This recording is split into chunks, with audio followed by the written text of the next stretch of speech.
Jadi kita pergi kepada petua-petua kecantikan. Baik. Satu ketika Ustazah bersyukur sangat berkenalan dengan seorang pakar sakit puan. Tak perlu sebut nama lah, ya. Jumpa dia, dia kata, Ustazah, minta maaf, boleh tak doktor nak tanya, macam mana Ustazah jaga apa benda Ustazah makan, ya, pemakanan macam mana. Jadi saya kata, kenapa tanya macam itu doktor? Dia kata bukan apa, dia ni nak bagi pandangan, ya, bagi pandangan. Dia kerja lama juga dekat Saudi, dekat negara Arab. Jadi dia kata dia sangat obses lah, betul ya? Obses ke obes? Obses. Ya. Dia sangat obses sangat dengan benda yang nak masuk dalam mulut kita. Sebab dia dah terpengaruh dengan wanita Madinah. Wanita Madinah, dia kata, dia pernah jumpa satu wanita yang bersalin dalam bentuk operation ni, melahirkan ni, operate, sampai 9 ke 11 orang. Semua operate. Kalau kita muslimat, 11 kali operate lumat, ya, takut berlubang terus perut tu, ya, tak dapat nak jahit lagi dah. Kalau doktor kata, tengok keadaan. Kalau okey boleh 4, tak okey 3, okey lagi 5. Tu paling jauh boleh pergi. Tapi wanita Madinah ni selamba 9, 10, operate belaka. Dia kata, mereka ini faktor pemakanan sunnah membantu pemulihan diri mereka dengan sangat cepat. Sangat cepat. Doktor tu siap singkap-singkap lagi dia punya tangan ni, lengan dia ni. Ustazah tengok, Ustazah ni dia suruh tengok, ya. Saya tengoklah, betul. Kulit dia lembap. Ya, lembap. Saya tak pakai lotion apa, Ustazah, tak sempat. Saya doktor. Doktor ni sangat sibuk, ya muslimat. Saya tak sempat, tapi alhamdulillah keyakinan saya terhadap pemakanan sunnah. Saya yakin. Saya makan dapat pahala. Makan dapat pahala banyak. Makan makanan sunnah, pahala ikut Nabi. Dan pasti ada khasiat. Maka doktor ni pun bagilah petua pada Ustazah. Ustazah pun naik malu muslimat sebab dulu dah belajar dan dulu dah amal masa dekat Jordan. Ya. Tapi bila balik ni leka-leka, sedap lagi makan tom yum, ya. Makan sambal, paperit, leka-leka teringat makanan sunnah dah.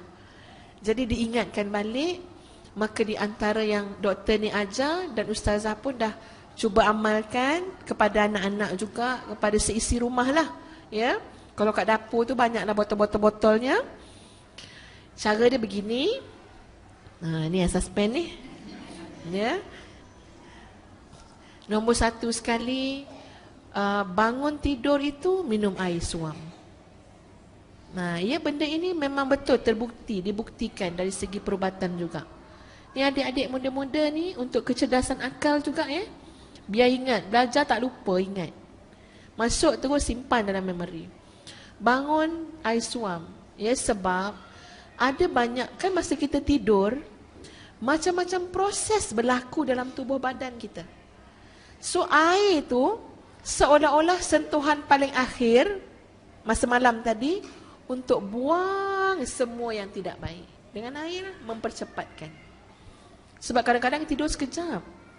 Ya, macam malam tadi saya tidur lebih kurang pukul 2. Ya, lambat ya tidur. Jadi tidur kita sekejap. Kadang-kadang dia tak sempat nak buang semua yang tak elok dalam badan. Minum air banyak sikit. Kalau ikut doktor tu, 1 botol ni campur lagi 1/4. Maknanya 1 botol suku. Minum sikit-sikit, baca bismillah.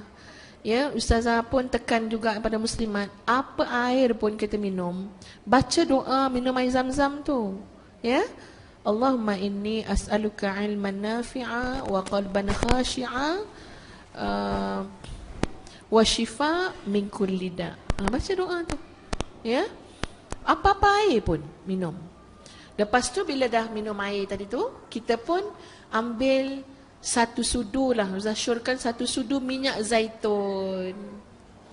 Sebab kita memang tak beramal makan minyak zaitun macam orang Arab. Orang Arab makan apa pun dengan minyak zaitun, ya. Jadi kita ni sebab tak beramal minyak zaitun, makannya dah siap-siap terus sesudu, ya, minum sesudu. Sudu besar ke sudu kecil, tengok saiz badan. Macam ustazah ni kena besar plus lah, ya. Kalau orang tu kecil macam adik-adik ni, sikit je lah, ya, ambil satu sudu kecil minyak zaitun. Kemudian pati delima. Carilah mana-mana pati delima, tak kisah je siapa punya pun. Pati delima minum 2 sudu besar. Lebih pun tak apa yang ni, bagus. Delima ni buah eksklusif muslimat daripada zaman dulu lagi, ya, Allah ciptakan. Ini buah-buah daripada syurga. Lepas ambil buah dari pati delima, kita pun ambil air suam, masukkan madu 1 sudu, masukkan 1 sudu kecil sangat minyak habatus sauda, ni nak campur ni dalam air. Kemudian masukkan minyak kelapa dara. Ni menung muslimat, manalah nak cari kelapa dara ni. Kelapa pun tak nampak KL ni, apatah lagi yang daranya, ya. Lepas tu masukkan beberapa helai za'faran. Muslimat tahu tak za'faran tu apa dia? Payah juga nak cakap, tak bawa pula contoh dia. Dia macam helaian-helaian tu kan. Kalau serbuk dia orang buat macam nasi-nasi. Dia masuk. Tapi yang serbuk ni tak pakai. Yang serbuk ni tak nak, Kak. Kita nak yang dia punya original tu. Makin mahal makin baik. Dia ada kualiti juga. Ambil beberapa helai. Ini untuk ingatan, jangan mudah lupa. Ini belajar ini, esok dah lupa dah. Ya, orang tanya semalam belajar apa, entahlah. Siapa ustazah ni, tak ingat ustazah mana dia, teruknya pelupa, ya. Makan za'faran tu, masukkan dalam tu kacau. Dia akan jadikan air tu kuning sikit, tapi tak nampak kuning sebab dah ada madu dah. Jadi hitam air tu. Kacau, baca selawat lah, banyak mana pun, minum. Lepas minum tu muslimat, biarkan perut kita berehat dulu 2 jam lebih kurang. 1.5 jam ke, sebab tu kena buat pagi-pagi. Lepas tu baru makan. Makanlah makanan apa pun tak apalah, yang halal, yang tayyibah.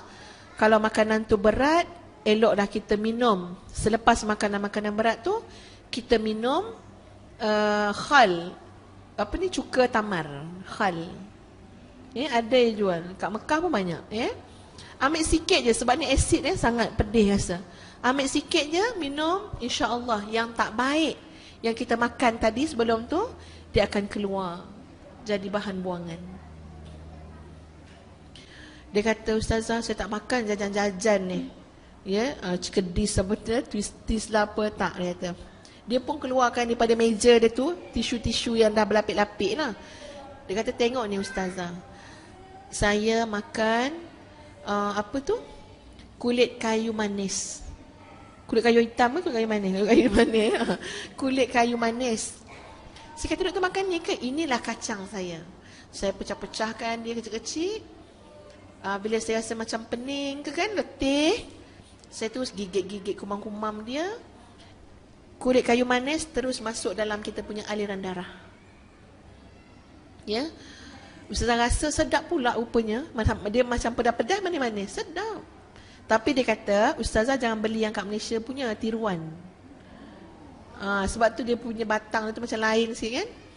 Dia kata yang pure punya tu ambil dekat Indonesia, kat Padang. Kalau ada orang balik kan, dia kata saya kirim dengan orang pergi Indonesia sampai 1 kilo kulit kayu manis. Makan. Dia kata memang, terutama kalau kita makan malam, kulit kayu manis tu ambil sikit gigit, kita akan dapat tidur yang berkualiti.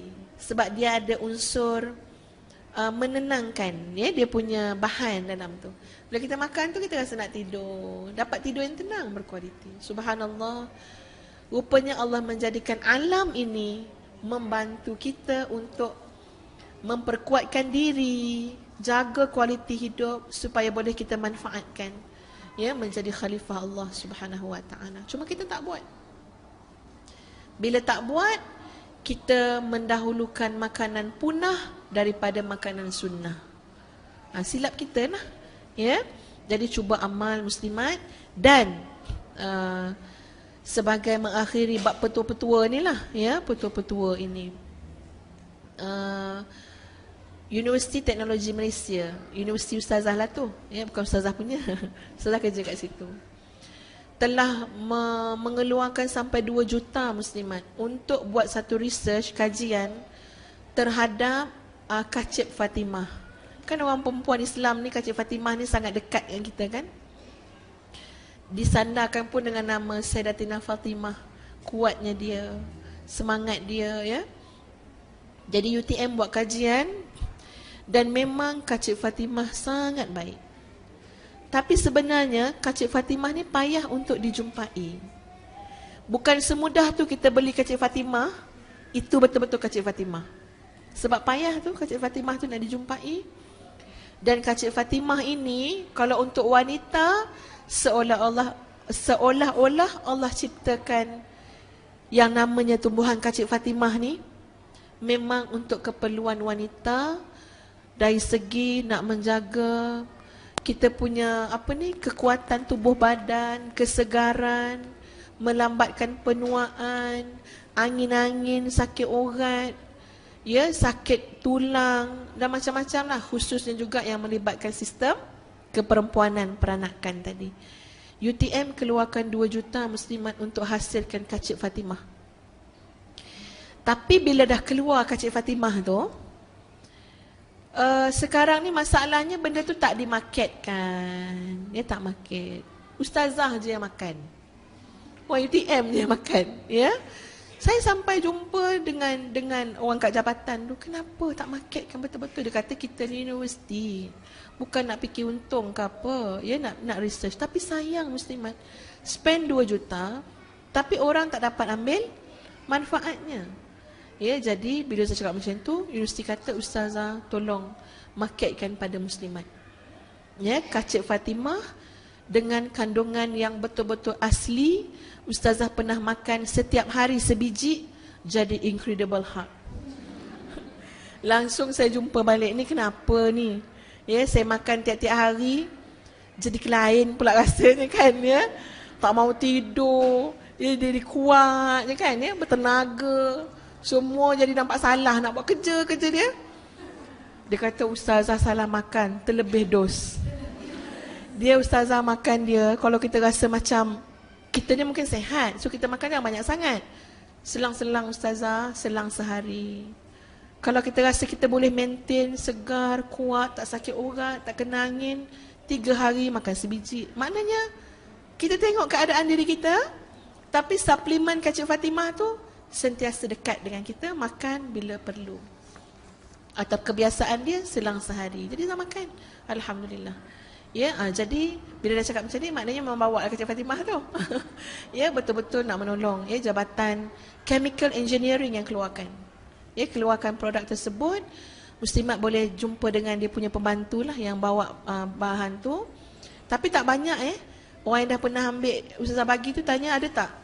Tak ada, bahan tak ada, tak cukup nak keluarkan, tunggu bulan depan. Sangat eksklusif lah pengeluaran dia, terhad sangat. Sebab nak cari yang asli, yang tak ada campuran-campuran yang bukan-bukan ni. Ya, dekat belakang Kacip Fatimah untuk wanita, insya-Allah. Boleh, mana ya orang ni? Pembantu dia mana ya? Ke berjalan ni sebab dia terlampau kuat makan Kacip Fatimah. Ada nama dia, mana ni? Boleh angkat tangan tak? Tak nampak lawannya. Yang tu angkat tangan. Cuba angkat tangan. Cik Ain nama dia, ya. Tapi boleh berurusan dekat luar masjid lah, ya. Dia bukan dekat luar masjid ni. Boleh ambil, ya. Tahan sampai 2-3 bulan tu muslimat. Sebab tengok keadaan kita. Ya, itulah sebahagian daripada petua. Resepi yang sangat sekadarnya lah daripada ustazah. Kalau tanya dengan makcik-makcik yang dah lagi veteran, lagi banyak petua, lagi banyak resepi. Muslimat ni kena buat lain pula, panggil barisan orang veteran pula, kongsi rahsia dia. Jadi aqulu qawli hadza astaghfirullahal azim li wa lakum. Assalamualaikum warahmatullahi wabarakatuh.